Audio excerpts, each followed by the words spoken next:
Hello student, how are you all. बच्चों, हमने कल क्वेश्चन आंसर ओरल समझे थे। अब आपको आज मैं लिखकर आंसर समझा रही हूँ। हमारा जो पार्ट 6 है दोहा पंचक, उसके क्वेश्चन आंसर हैं। मैंने आपको ये कितनी ही बार चैप्टर पढ़ा दिया और इसके आंसर भी समझाए। आप फिर भी आपको अगर उत्तर लिखने में दिक्कत आती है तो एक बार आप देखिए।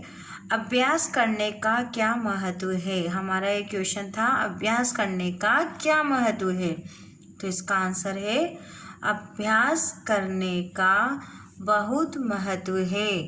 अभ्यास करते रहने से मूर्ख व्यक्ति भी चतुर बन जाता है। क्या आंसर लिखेंगे हम? अभ्यास करने का बहुत महत्व है। अभ्यास करते रहने से मूर्ख व्यक्ति भी चतुर बन जाता है। ये तो आंसर है बच्चों। और आपको पता है इस पर कौन सा दोहा था हमारा? करत करत अभ्यास के जड़ मत होए सुजान, वो वाला दोहा है इसमें। अब आइए आप सेकंड क्वेश्चन पर।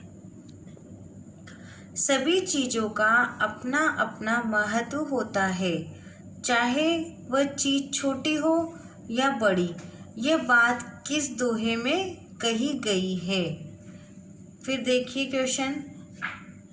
सभी चीज़ों का अपना अपना महत्व होता है, चाहे वह चीज़ छोटी हो या बड़ी। यह बात किस दोहे में कही गई है? प्रश्नवाचक चिन्ह। बच्चों, हमारा जो क्वेश्चन है बड़ी चीज़ का महत्व और छोटी चीज़ का महत्व, ये दोहा कौन सा है हमारा? देखिए, रहीमन देख बड़ेन को लघु न दीजिए डारी। रहीमन कहते हैं, यानी कि रहीम जी कहते हैं कि बड़े को देखकर हमें छोटे को ऐसा नहीं कि महत्व नहीं देना चाहिए। लघु यानी छोटा, बड़ेन यानी बड़ा।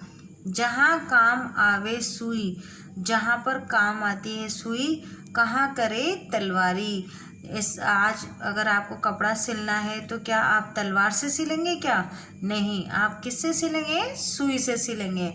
और अगर आपको युद्ध में जाना है तो तलवार की जगह आप क्या सुई लेके जाएंगे? क्या नहीं। तो आपको जो चीज़ जहाँ पर काम आती है उसको वहीं महत्व देना चाहिए। जहाँ काम आवे सुई, कहाँ करे तलवारी। इसलिए बताया गया है कि जहाँ पर सुई का काम होता है वहाँ सुई ही काम आती है, तलवार काम नहीं आती। अब देखिए हमारा क्वेश्चन नंबर 3। हमारे अच्छे काम ही हमें ऊंचा बनाते हैं। इस बात को किसके उदाहरण से समझाया गया है? आपको पता है ना, मैंने सोने का कलश वाला बताया था आपको कि अगर आप सोने के कलश में अगर शराब भर देंगे तो क्या ऊंचे कुल के हो जाएंगे? क्या नहीं। तो वही वाली बात है बच्चों। तो देखिए इसका आंसर क्या लिखेंगे हम? इस बात को सोने के कलश में सुरा, सुरा यानी शराब, के उदाहरण के माध्यम से समझाया गया है। किसके माध्यम से समझाया गया है? शराब को अगर सोने के कलश में भर दिया जाए तो वह उस उदाहरण को लेके इसमें समझाया गया है। अब हम करते हैं हमारा क्वेश्चन नंबर 4। क्या हमें अपने आज के काम को कल पर छोड़ना चाहिए? ऐसा करने से क्या हानि होती है?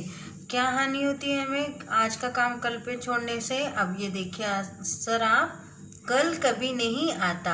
हम कहते हैं ना आज नहीं कल कर लेंगे, कल कर लेंगे। तो बच्चों कल कभी नहीं आता, पता नहीं कब प्रलय आ जाए और हम काम कर ही नहीं कर पाए। अगर हम क्या करेंगे, अगर हम कल कल करते रहेंगे तो हमारा काम ही पूरा नहीं होगा और पता भी नहीं चलेगा कि कब प्रलय आ गया और हम काम भी नहीं कर पाए, तो हम काम कर ही न पाए। और ये वाला उदाहरण है आपका जो दोहा है वो भी आप लिख सकते हैं कि काल करे सो आज कर, आज करे सो अब। ये भी दोहा इसके नीचे आप आंसर के नीचे लिख सकते हैं। बिना सोच विचार के किए गए काम से हमारी स्थिति कैसी हो जाती है? ऐसा करने से काम बिगड़ जाता है और हम हंसी के पात्र बन जाते हैं। आप क्या करेंगे, अगर कोई भी काम है और आपने बिना सोचे समझे ही अगर उसको हाथ में ले लिया जिसकी जानकारी आपको है ही नहीं, और अगर हम ऐसा काम करेंगे तो क्या होगा? हमारा वो काम बिगड़ जाएगा और हमारी क्या बनेगी, हंसी बनेगी। इसीलिए बिना सोचे समझे कोई कार्य नहीं करना चाहिए। कुछ भी काम करने से पहले हमें उस पर विचार करना चाहिए। तो बच्चों ये तो थे हमारे क्वेश्चन आंसर।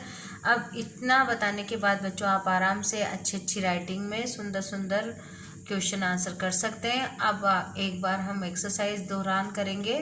आप अपनी बुक ओपन करिए, पार्ट 6 दोहा पंचक के एक्सरसाइज। बच्चों अभी तक हमने ये क्वेश्चन आंसर किए। अब देखिए नीचे दिए गए दोहों का सरल अर्थ कीजिए, मतलब इनको आपको सरल अर्थ में लिखना है। कौन से पेज नंबर पे, 43 पर। अब आप देखिए, रहीमन देख बड़े इनको लघु न दीजिए डारी, जहाँ काम आवे सुई कहाँ करे तलवारी। अभी भी मैंने इसका हिंदी अर्थ बताया था आपको।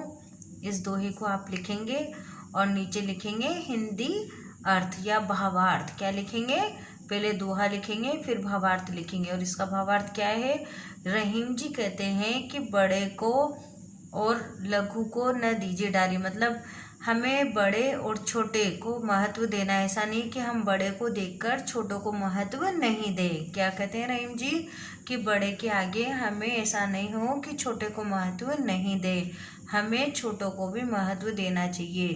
क्योंकि जहाँ काम आवे सुई, जहाँ पर एक छोटी सी सुई काम आती है वहाँ तलवार का काम नहीं होता।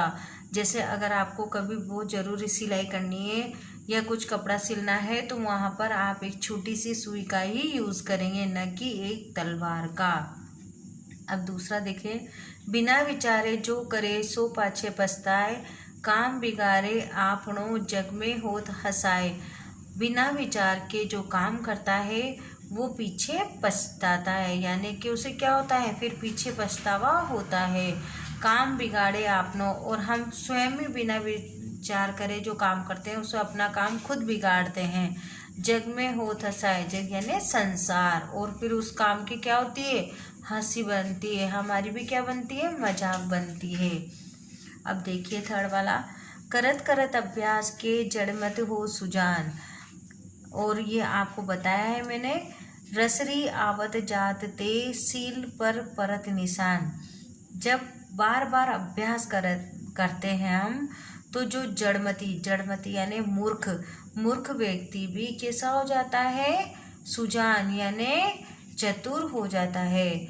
जिस प्रकार रस्सी के आने और जाने से, रस्सी को बार बार, जब पानी का कुआं देखा है आपने तो उस पर भी रस्सी को बार बार आते जाते हैं तो सील पर भी निशान हो जाते हैं। सील यानी पत्थर, उस पत्थर पर भी रस्सी के निशान हो जाते हैं। बच्चों इसका अर्थ है कि जब पानी भरते हैं तो उसमें क्या होता है, कुएं में जब पानी निकालते हैं फिर भरते हैं फिर निकालते हैं तो उस पत्थर पे जो रगड़ लगती है रस्सी की, तो उस रस्सी के भी निशान उस पत्थर पे हो जाते हैं, जबकि वो तो पत्थर है। तो फिर जो मूर्ख व्यक्ति भी अगर बार बार अभ्यास करेगा तो वह भी कैसा हो जाएगा, समझदार हो जाएगा। तो आपने देखा है ये फर्स्ट सेकंड थर्ड तीनों दोहों को करना है आपको और अर्थ लिखना है। Thank you.